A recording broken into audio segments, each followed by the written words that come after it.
Yahweh is my shepherd. I shall not want.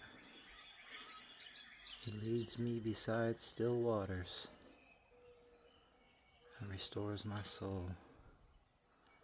Leads me in paths of righteousness for his name's sake.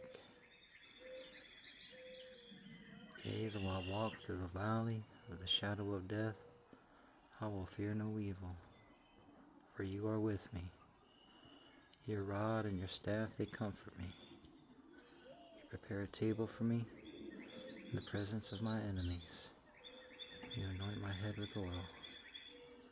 Surely goodness and mercy will follow me all the days of my life, and I will dwell in the house of the Lord forever.